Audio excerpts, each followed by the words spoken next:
All right, man. Tell me how you been. Good, man. But been trying to get on the field. But besides working out, I'm trying to get myself back into shape too.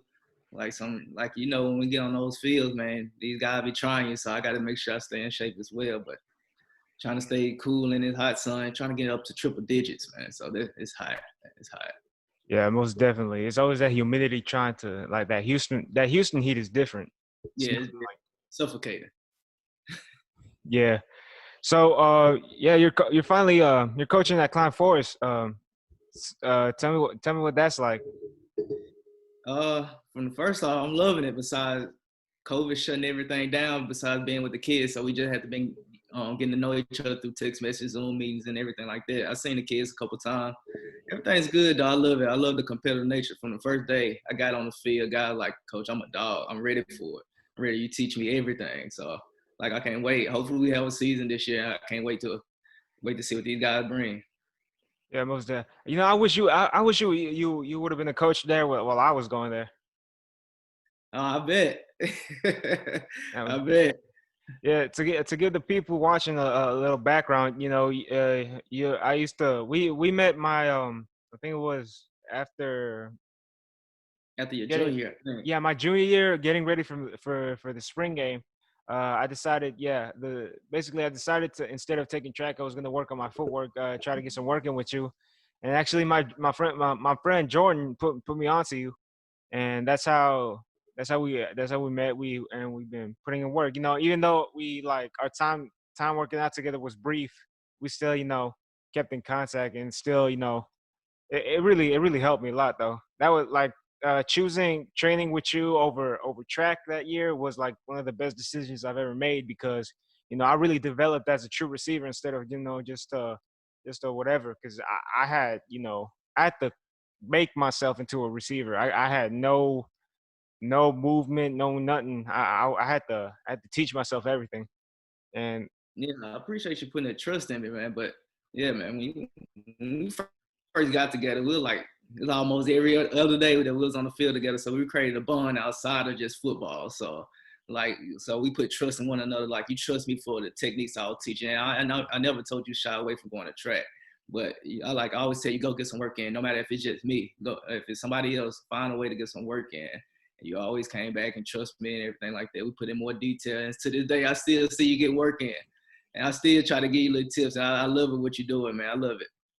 yeah, it's it was great because I could see I still have the video saved of us working out from my first day to the last day until like today. It's just like I like first day I still have the videos from the first day. I was like stiff and just couldn't.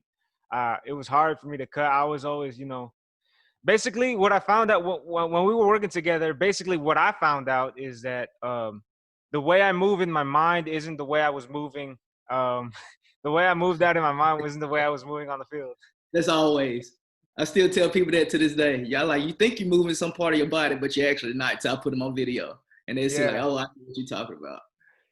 yeah, like the like cutting every time. I didn't notice until I never moved my arms when I was running. I didn't notice it until I started working with you.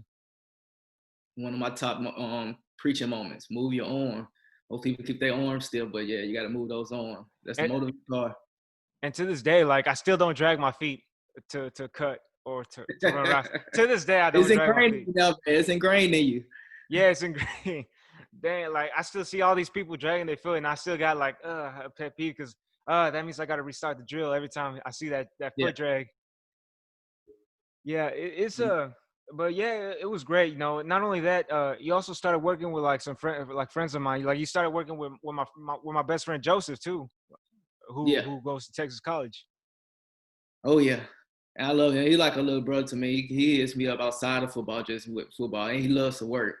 We can go 5 days straight. He know 5 days straight we're gonna get into the work, and he with the detail. He been like I grew him from day one, seeing from where he at now. I tell him all the time, like, man, seeing I saw you from day one, and look at you now. You moving good. We still working. We still got some work to do, but he moving a lot better. Man, like after our varsity season, senior season, like they moved us out of the period. We both had early release, and it was always me and him on the in like during the I hot remember sun. that. during in the hot sun, 3 o'clock, we were always doing something. Whether it was my like he had a weight vest, he brought the ladder. We was doing the bleachers. We was in the sand pit getting footwork in. We was always right before we went home, and like I know Joseph. I know Joseph. He's like my brother, and I've known him since day one, like since our freshman year, and like to see him, Yeah. and and I know he's a dog because he's trying to transition to receiver. He played tight end in high and when right here in high school, and I know he's making that transition. I know you're gonna get him right. Oh yeah. I tell him all the time. He's a natural receiver. I don't understand why he was that tight end, but he's a natural receiver. He know how to move. If you put him in space, he know how to move. Like from day one, he understood like, all right, I can't do this, I can't do that. Now he can go out there. I can take all cones away, drills away like that. He know how to move if somebody's in front of him. He know how to move if somebody on the inside. I'm like yeah, he just loved the work. Y'all both from people don't know. Like I still been working out Jordan and KF, and I used to see you guys working out, and you and JoJo working out on your own, and I used to be like, yeah, those guys got the same work ethic. And that's how I came in tight, got in tight. Jordan brought me to you, and eventually you brought me to JoJo. So that's how it's triangle connection. Love Yeah, it. Same like mindset.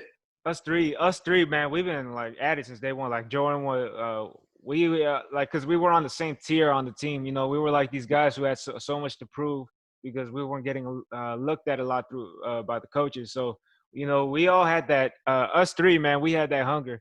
Like we still have a group chat to this day because we kept in contact. Of course, Jordan when Jordan started working with you, he transitioned from D line to linebacker, and like we Yeah, noticed, and we're like, me and Joseph were talking, like when we talk about seeing Jordan put in work with you, we saw like, hey, like Jordan getting quick, man. He really making that transition.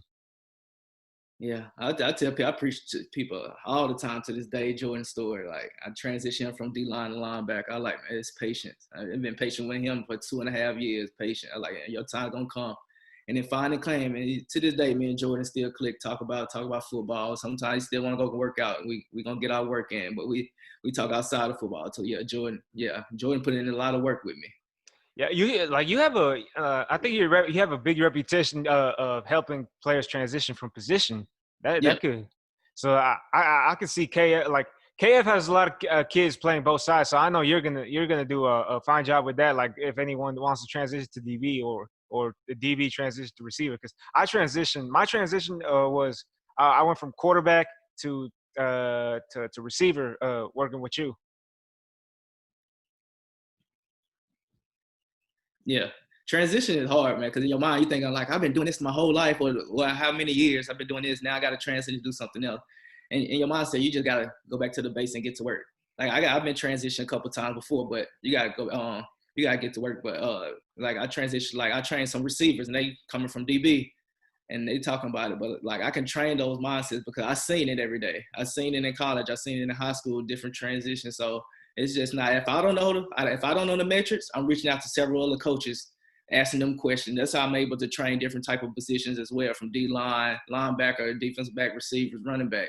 If I don't know it, I'm gonna ask somebody else. That's all about it is. Like I'm reaching out to other people to find out what I need to get better at. So like I said today, I'm teaching you guys, but I'm still a learner as well. Yeah. Speaking on college, man, like you told me the story when we after we worked out one day, and I still don't you say, of course, you went to Mississippi State, and then you told me that you were about to be a starter for the Bulldogs until this JUCO transfer came in and took all the glory. He turned out to be a big Darius Slay, who plays for the Eagles. Yeah, man. So this whole spring, me and Jonathan Banks, shout out to Banks, man. Still a brother to this day. We were starting the whole spring, so we get to fall camp. Darius Slay came in, like, all right, he coming in, like he gonna definitely help. I knew he was athletic, he gonna definitely help. Coming in day one, I see, oh, he's it. So I was like, oh shoot, here it comes. So mind you, we had other guys in the defense.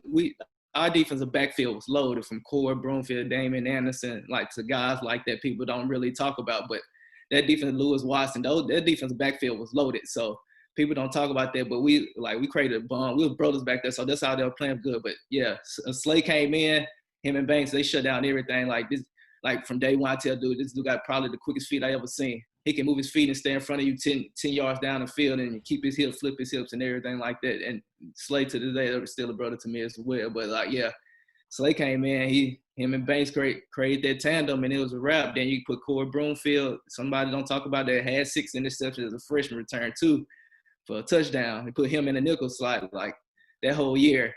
They'll shut down. So like, mind you, on the defense, on the back end, you had a guy named Charles Mitchell that got drafted by the Falcons, and a guy named Nico Whitley that was all American. So yeah, that defensive backfield was loaded, so it was crowded. So I made my reps through special teams, getting on minimal plays. I did get on defense, but like coaches, that like people don't understand like do your job and stuff like that. Like that defensive backfield was loaded, so everybody was working for those reps. So those guys were legit. Yeah, you while working, do you ever like look every time you like you see those guys like Slay is like one of the best in the game right now. He's a Pro Bowler. He has he's like top 5 in the game. You ever like look at him having his success and it was like damn, like I was really on the same team with that guy. Oh yeah. Yeah, like from day one when I told you and he came in, like this dude got the quickest feet, he can stay in front of you. Like he can play a safety if he wants to. That's how good he is. But he good at staying in front of you. Like he's that type man to man and get in front of you, like and stay in front of you. Like this guy, like when people disrespect, like name they top 10 corners, don't mention Slay. Like this is disrespect. If you don't mention top 5, I still disrespect. I got him on my top 3, honestly. And it's just not being biased. It's just off the numbers that he created. Like he won the top pass breakup. He picks off a lot of balls, and people try to stay away from him. So and with the line, they put him on the island, especially with Patricia. They put him on the island. So he did work. People talk about get injured, but he did work. That guy's good. Yeah, and like I'm heading to college soon. Hopefully, I'm not sure if there's gonna be a season or not. I'm not even sure if I'm gonna be able to try out for the team or not. But like if that does come, I'm still getting ready. I'm also trying to prep. If I'm gonna have to need to transition again. I'm heading to Blinn. See how that goes, and I'm trying to be more open minded or like open to like a position change if like I get like if I get on the team. I'm not only trying to play receiver, but like I also want to prep to play some DB if I have to. So like what like this is a question I gotta ask you. Like what's like the thought process you have while working out as DB? My thought process, DB, I teach them good eyes, good feet, good hands. Good eyes, good feet, good hands. So you can control your body with your feet. Let's start off. You got to have good eyes. That's number one as a DB. So good eyes, good feet, good hands. So at the end of that, like when I tell you with that transition, don't think about the transition too much. Go find a role on a team. That's the number one thing. Go find a role on a team. Hell, if they need the number 11 guy, the number 10 guy to run down on kickoff real quick on scout team kickoff, go bust your butt and go run down on kickoff. I'm telling you, college coaches notice that. They notice if you're on scout team making plays and stuff like that. Honestly, my first couple of years at Mississippi State, I played scout team. So like they notice those type of things. Like when you make it constantly making plays, like in practice and stuff. Even though if you're on scout team, even though if you just going down with the one, when you get your chances with the 1s and 2s, hell, they put you in there for a reason. They trust you. When you think about these college coaches, man, they trust you like it's their job. They got kids, they got wives, they got somebody to take home to. They got to hold up to them. So like they trust you with 18, 19, 20-year-olds with their livelihood. Like if a coach, if y'all messes up, it looks bad on him. He can like get fired the next season. So it's just all about, don't even think about that transition. Just go find a role on a team. Like if they tell you to play slide, I got dragged from playing corner, moved to safety, then like, all right, for a week of spring practice, I need you to play slot receiver. All right. So it's all about just finding a role on the team and just trying to stay on the team and make your mark on the team. Once you make your mark on the team, I promise you people are gonna know your name. Yeah, and what I was like I could have made my I could have made my film on my final year on special teams. I was playing gunner, and I was actually doing good for a couple of weeks. That's until during one practice, I got past the guy in front of me, and he swung me to the ground, and I sprained my PCL on my right knee, and that kind of like ended it for me, and I couldn't I still try to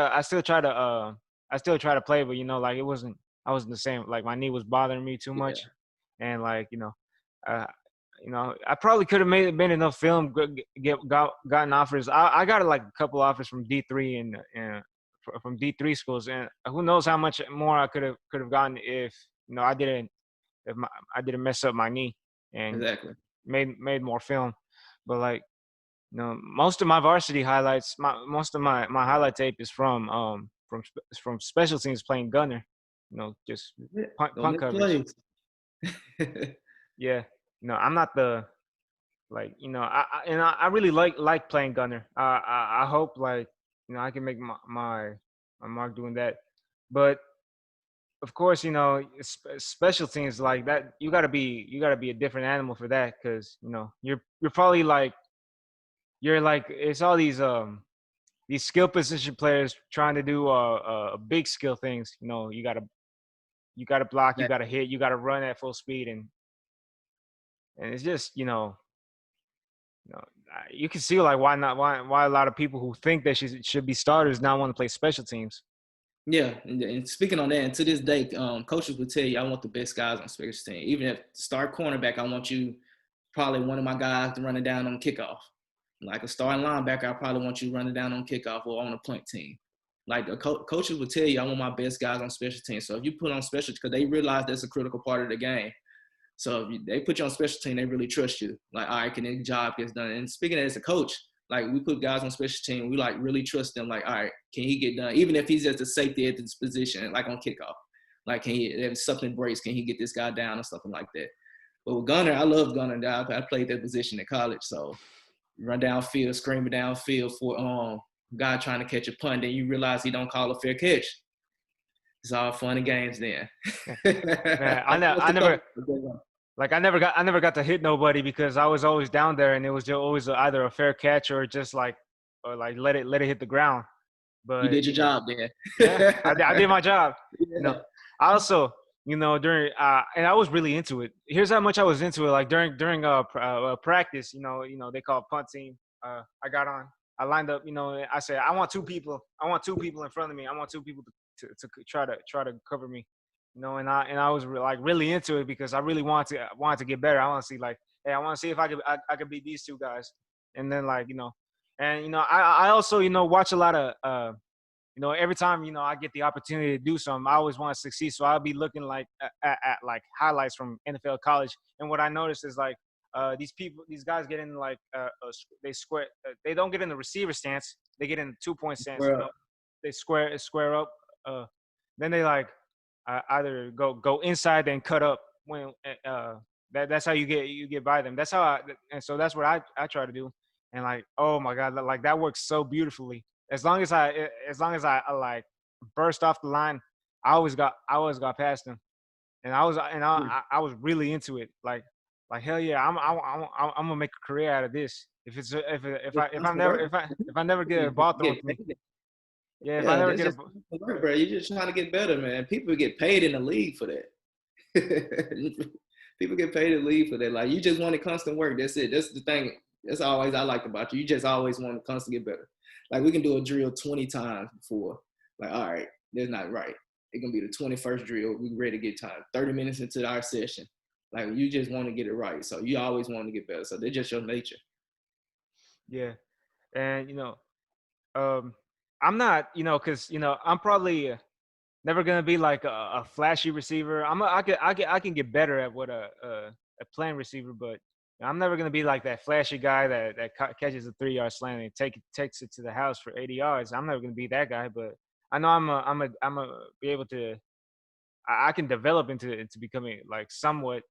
That's why I gotta like for a D like for when a corner guards a guy, what do you feel like is harder? Is it always the big physical guy that can always body you, or is it the short quick guy that really scares you? Uh, it's a short, quick guy. Because as a big guy, you can always work your technique, bam, get inside, hope for the best, and play 50-50 ball. Most likely it's 60-40 because he's bigger to you. In my case, I was, 5'10". So, like, it's the bigger guys. Those shifter guys, if you, especially if you got to play in the slide. If you play in the nickel back, I think that's the hardest position to play on defense, nickel, because you working, especially if you're playing outside leverage. It depends on your leverage. Like, you got to deal with those guys like a Julian Edelman, somebody like that. Like running, they got option routes. So they don't have a route; they have an option route. Like I can run across the field, I can run across and run back. It depends. That's why it helps with the whole defense because I need that pressure from coming from that defensive line. But yeah, those short shifted guys, they can move, especially if they short and shifted, then they can take it all the way. Like a guy like Odell or somebody like that, like they can take it all the way. Man, like that's nasty. But those bigger guys, you can work it. If you're a technician, you can work your technique and stop them. You can play through the hands. You can play through the body. You can put your body on them and work them in a little bit. But those short shifty guys, you got to be 100% on with your technique. You got to know what leverage you can play. You can't, if you're playing inside leverage on those guys, you can't jump outside and figure that you're going to get help inside. No, it's not going to work. You're going to get burnt every time. I feel this way, but I need to ask you if you feel this way. Do you feel like size and the 40-yard dash is overrated? That we put too much importance into that as like skill position players? As far as getting paid in a draft, yeah. As far as getting paid, but I think they want to see how fast you are. As far as the big guys, yeah, it's overrated. A full 40 is overrated. They can run a 20. They can figure out what those guys, they want to see what the 3-cone drill and the L drill and everything like that. They want to see what those big guys can do in those drills. But yeah, they can run a 20. They'll be fine. But yeah, they want to see what you're working with. But I don't think that's a top money maker. If you run, they like, oh, you're on the brink of being like, let's say, the 5th cornerback being drafted, and you go out there and blast off and run a 4.29 at the combine. I don't think that you should be at the top. That should jump you from number 1 just off that. Nah. But yeah, if it moves you up one slot, like, okay, it's fine. But yeah, they didn't realize this guy can run. But no, I don't think that's the big money maker. Like as far as big guys, I think it's just a 10-yard split. How can you get off the ball in 10 yards? So no. Yeah, a lot of people, a lot of teams messed up. Put too much importance in that. John Ross broke Chris Johnson's record, and he can't stay healthy. He's a track guy. He's a track guy. And I was a big 40 person. Like I was a fast 40 person, but I don't put too much stock into it. You just blazing or something like that. No, I wish there wasn't a lot of stock in it, but I still try to improve my time because that's what coaches like. That would that's what makes their eyes pop. You know it. You know what they want to see, so you just try to be the best at it. Yeah. I'm doing, I could be doing, I can be doing, footwork drills and everything, but I got to get that 40 in. I got to get these explosive exercises in because, if I run, I at least want to get a 4.7 because my best time when I was at Kev was a 4.8, not flashy. And besides that, Michael Irvin, after the NFL Combine, he said when he saw Henry Ruggs run a 4.29, he said, the 40 is overrated because, if you're that fast, you can't cut and you can't come off your brakes or you can't stop on the dime as good as you can if you ran a 4.5 like he did. Yeah. I get what he's saying because you know how to control. It's all about controlling your speed. He was talking about basically, you trying to mention some guys don't know how to control their speed, know how to stop and start. Yeah, I watch videos of Tyreek Hill know how to start and stop. That guy's nasty with his route running. So yeah, like those guys, I can see what he's saying with it. Like almost every time when Henry Ruggs caught the ball, he was just off to the races. So you didn't really see that from him. So who's to say you can't do it? So I get what he's saying because those guys, it's all about controlling your speed. Here, you can run a 4, like you said, you can run a 4.7, but can you accelerate, start and stop fast? Like it's all about this. Like you said, go back to the number one thing you said, explosion. It's all about explosion. Can you start and stop? That's all it is. I feel like playing wide receiver and corner, it should be classified a martial art. I honestly feel that way. Yeah, it should be classified a martial art. your hand, the way you use your hands, the way you use your feet, the way also the physical to it, and like one goal in mind, get the ball. It should be, like if you Honestly, see, I say cornerback, and yeah, I say cornerback is in hardest position to play in sports period. I say that, and I'm not being biased. I just say sports period. because you're playing two people at once. Yeah, You know, yeah. You I would say, working backwards, and it's not all about skill. Like you could put a guy out there and receiver, and he can be skilled. You can put a good guy back there in the backfield. He can be a good runner. But with defensive back, he gotta have, like I said, good feet, good hands, good hips, and all that. He gotta work backwards. He gotta understand what he knows to do. Like it's all about. It's just agility. It's not all about football, but cornerback is hard, man. You can be like everybody's not a good hoop player, but if you're a good hoop player and you try to come out to play cornerback, it's not gonna work. But if you're a good football player and you're a decent hoop player, you probably can make the high school basketball team. So that's what I'm saying. yeah. I have this philosophy about people who play basketball, who play football. There's no such thing as a basketball player who can play football. There is a football player who could play basketball, though. Yeah. That's my philosophy. Now, just stop that. Now, to stop that is those types of LeBron James, Allen Iverson, so, but those different people off the radar or something like that. But yeah, you spot on like that. There's a reason why football season's first. Football is tough, man. I say that in sport, and that's why I hope these guys have a season this year. Like football, it creates like a bondinghood because you got to work with 11 guys. Basketball, you like, all right, I can go out there and score 40 points and will my team to a win. Football, I can still catch 5 passes for 120 yards and still lose. My quarterback still can throw 300 yards, but their defense give up 400 yards. Like we still like every working part. Like my left tackle got to work good with my right guard. Like it works together. Like the defense got to stay. Don't want to be on the field long, so the offense got to hold ball. So football, that's why you see guys like Aaron Rodgers and things like that on the win one championship. Like they needed help. Like honestly, got to they needed help. Like on different sides, different ways in football. Football creates brotherhood too. It like creates that. Like guys know that create this peace, especially for me. It creates peace, like creates foundation and stuff like that. So you're not only working like just for sports. You're working too because you're working for somebody. You're working to help somebody. Like I always told people, like when I'm playing football, like the coach can be on your butt, man. Like if I'm a coach now, they can be on your butt. You're not really playing for the coach. You playing for those guys next to you. Like if I'm a corner, I'm playing for this guy, this outside linebacker next to me, or this safety next to me. Like they trust me out here. Like the coach can't get on my butt, but these guys really trust me because they've been working out with me. They've been going, they've been sweating on this hot turf with me and triple digit weather and stuff like that. So yeah, football bringing a different mindset. You think? Oh yeah, the weather's a weather. That's one thing basketball players can't say about can't talk to say about football. Like the weather really, is tough. What do you feel like is more difficult, playing in the heat, 100-degree heat, or playing in the cold? Playing in the cold, man. I got a story for that. So playing in the cold. So I'm just coming off my first flu at Mississippi State. Like I never experienced a flu before, so I didn't practice all week. So I finally get over the flu, but we got to play Middle Tennessee in the mountains in Borough, however you say Tennessee.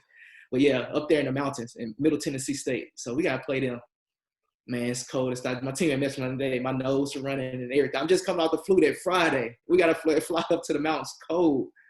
Like, no, man, I hate the cold because you got to get your body warmed. And once you start playing, like, all right, feel, when you come to that sideline, it's freezing. Like, you trying to put on jackets, but you trying to do anything. But with that heat, you kind of measure because with football players, you've been growing up your whole life. You've been working out in the heat. So you can measure what that is. Of course, you're going to get cramps. You expect that, of course, for the first game. So, like, you expect those type of things.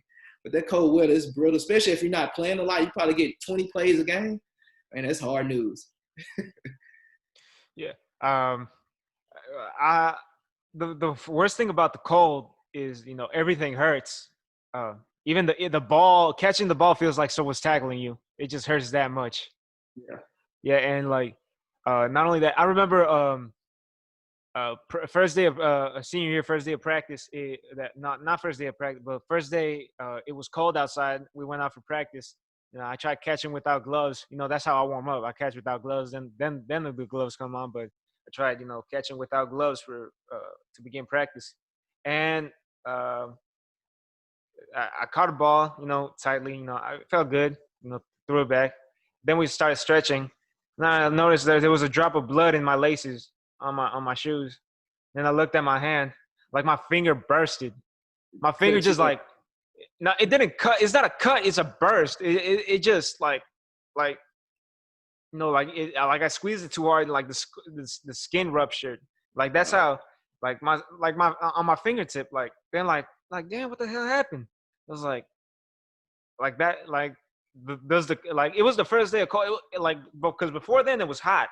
yeah. It's like my body's not used to like the like it being cold, and I'm bleeding on my finger, like how the hell, and like it really bothered me, but like I try to work with it. I was at the when I started putting my gloves on, I was bleeding inside my glove. I had to wash it once I got home, but yeah, like the cold weather, like that ain't nothing to play with. It's No. just it's just tough, especially I uh none but the cold weather and cold and the heat, that's nothing compared to a rainy day. Rainy days, yeah. No, that sucks. If you Yeah. got a visor, you gotta take that off. You got gloves on, you might want to take that off. You better hope you got good cleats. Your socks gonna be soaking wet. Everything gonna be soaking wet. If you're a coach, it's more horrible because you're soaking wet. You're not even playing. I feel bad for the linemen and linebackers and running backs. That's their game that day. We're not Yeah, throwing, yeah. and That's if we their do, game. and I if we coached do, in a game like that last year. It wasn't raining in the forecast. Somehow it just started raining, and it poured down. I think we played Kincaid High School. They ran the ball probably at least 40 times. That whole drive was nothing but run. And man, it was nasty. Pouring cold rain at oh, the. cold rain, Then we hell didn't know it was no. supposed to rain, so we didn't have the jackets on, phones in the pockets and everything. So uh, it came out of nowhere. when it start raining and no thunder falls, that we about to get to work. Yeah. You know, I remember like one time we like that's the thing about Houston weather. I have a story for every a practice story for every climate that we experience. We even had a rainy day. Like once practice, like the type of rainy day once practice was over, we were like slipping and sliding through the puddles that was made on the I turf. like KF field was bad there, and probably still bad now. So I know this too. But it was fun. Uh, I have a rainy day story. I told you my cold day story. 110-degree heat on the turf. We went to the pool afterwards. Because of course we like we had to go to the pool because we were just like all dehydrated and sweated out because like god dang, like, Yeah, and I wore black cleats on the turf. That's I know your feet. uh yeah, my feet burn like like they say, working on the turf, it adds 10 degrees to the heat. Yeah, it's hot. Yeah, You but see the steam coming. If you sit down on the turf and it's hot, you see the look. Try to look over. You see the steam coming up from the ground. yeah. Man, but that's why football, like people who play like football players, man, we're different animals. We like because nobody like I be you can see you can see field the school from the turf field, and staying for practice, and I see all these I see all the kids going home regular time while I stay after school for practice while I'm stretching, and I was like I reflect on it, and while I'm looking at him like like we different animals. Like Yeah. those guys with their backpacks talking to friends going home. We out here on the sun torturing ourselves trying to with one goal in mind. That's just like when you put it to like in that perspective, like it really shows we're like we something else. We different. Different. Yeah. So of course, like, it's your first year coaching at KF. There might not be a season. Like, hopefully, this thing sorts out. Uh, but like, if there is a season, what are you mostly looking forward to? With not only are you a new coach, but there's like an entire new coaching staff. Hopefully you guys succeed in some way. Letting them taste victory. Like honestly, letting them taste victory. Like we want these guys to succeed so bad. Like we trying to bring that energy and everything, but we want these guys to see. We realize we work hard. We have the athletes. The athletes here. So that's the crazy thing about it. They there.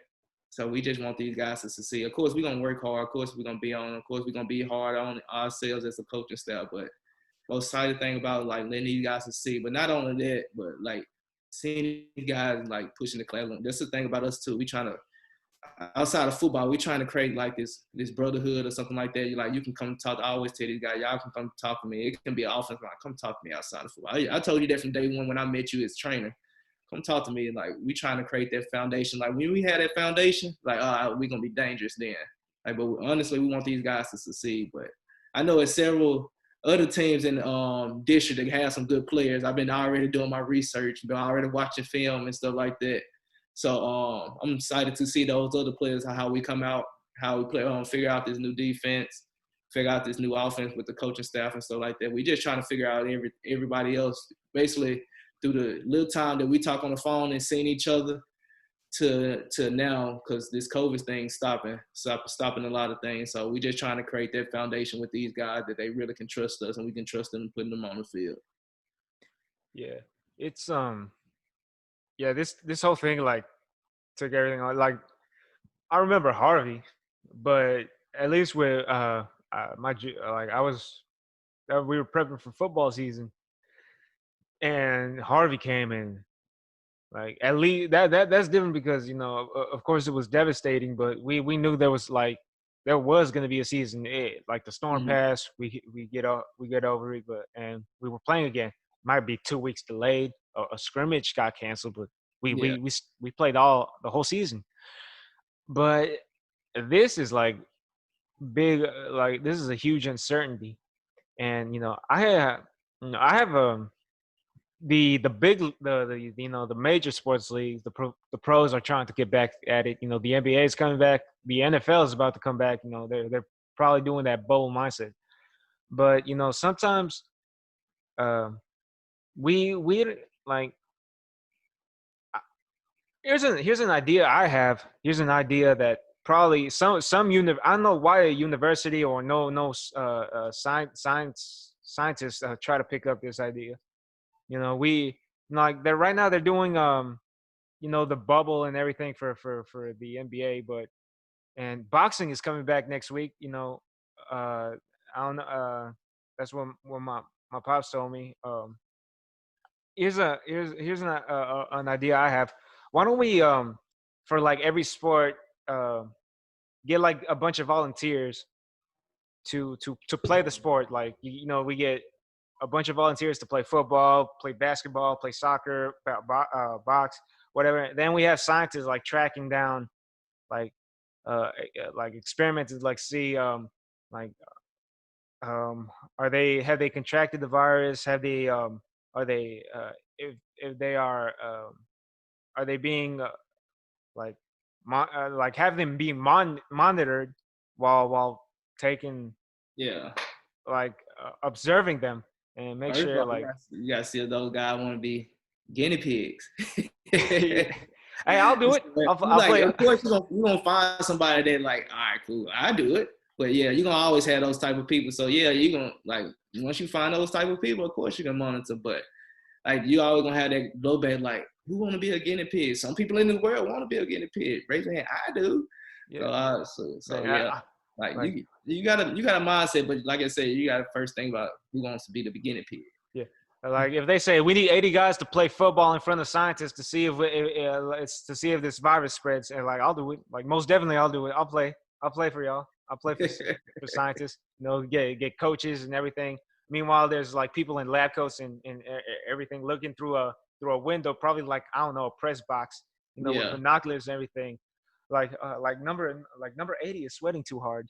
Like a key track, he's touching number 82. He touched number 23. He touched this, that. Like no, like not like But the crossing thing, out. yeah, Like I think the thing is though, like with this virus, as long as we don't find a solution, we like people gonna really start running out and figuring out like, all right, we're gonna have to live with this thing. So we're not gonna stop all. This money is root of all evil. So we're not gonna stop all this money. So then like, all right, we just gonna have to find a way to live it. Whoever catches it, like set them down for 14 days. Then after 14 days, they get tested again. Then they come back. But the crazy thing is, especially with high school students and college students, you can do it like you said with the pro, like high school and college, they be around normal students. I ain't gonna say they not normal students, but they athletes too.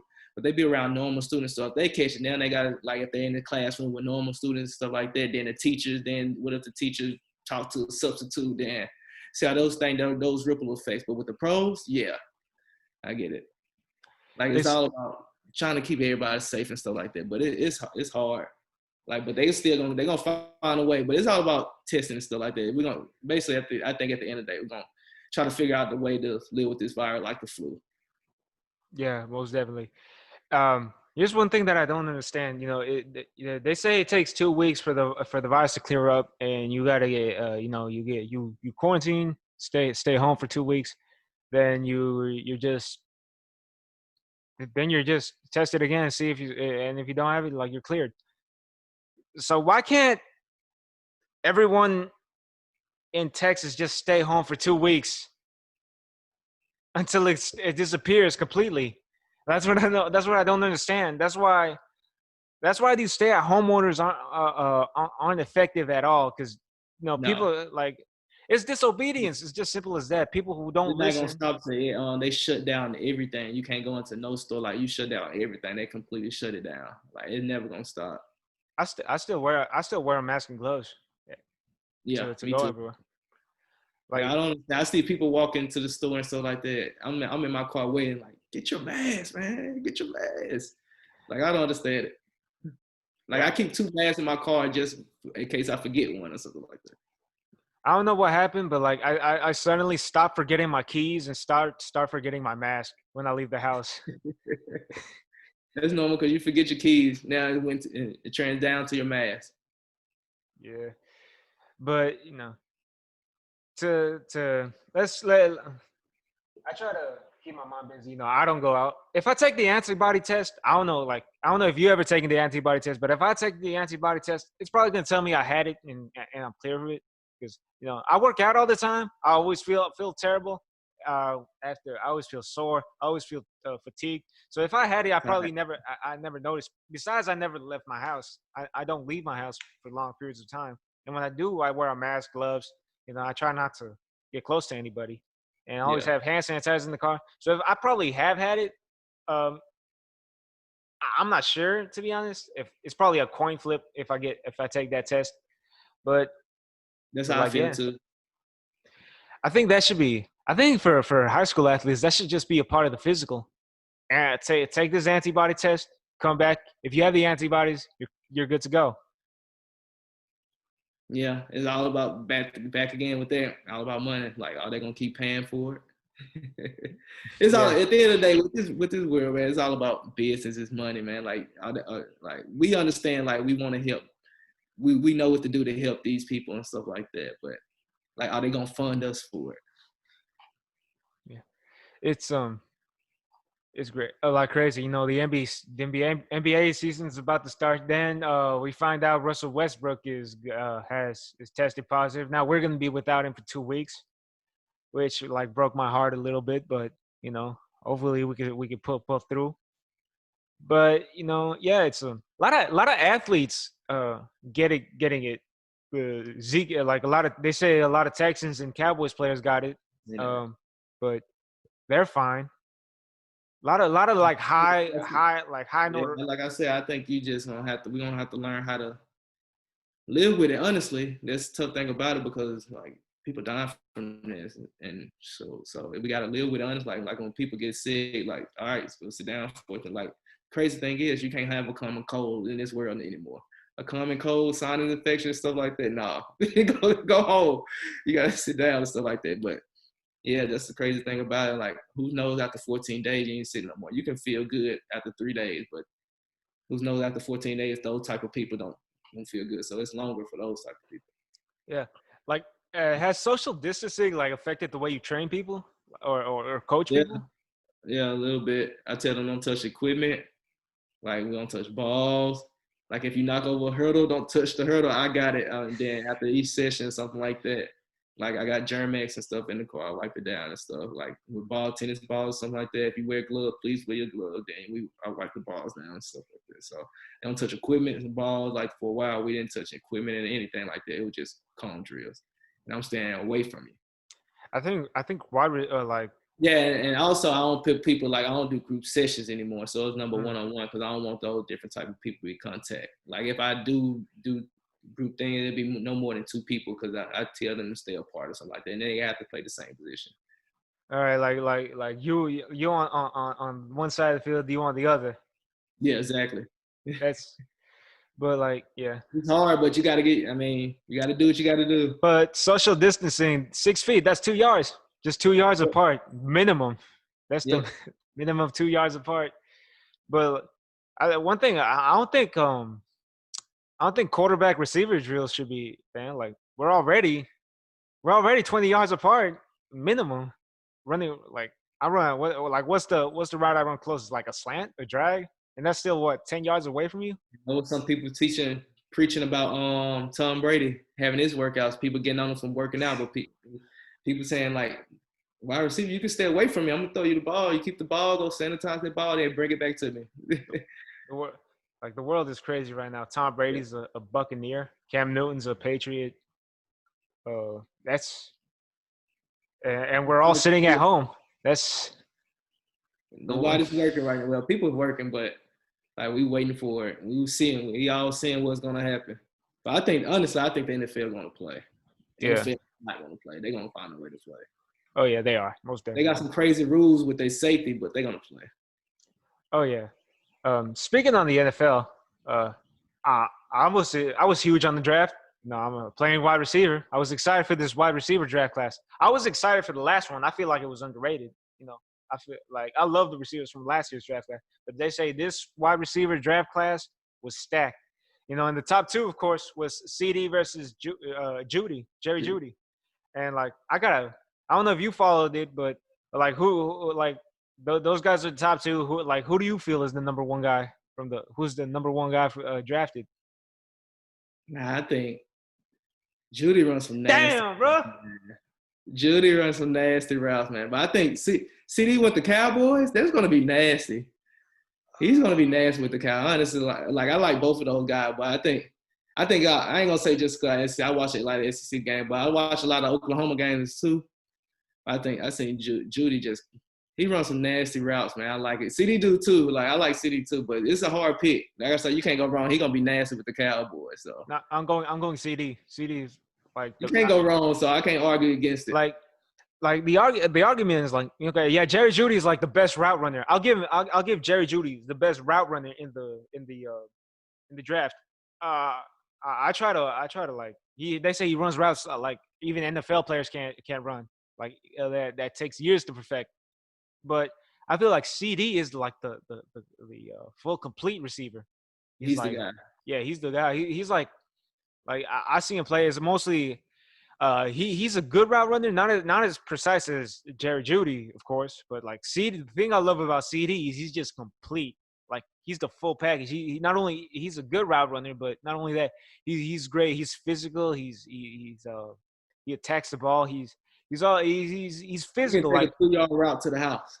yeah, no, like I know if you saw that play he made against Texas between like five guys, and he's still and then Yeah, he's still like that's it. like you take a screenshot, and he says like at the moment like everyone's around him and like then I post like it became a meme. He's like CeeDee Lamb with the ball, five Texas players around him, and it's like the meme was it's just a screenshot and it says CD scored on display.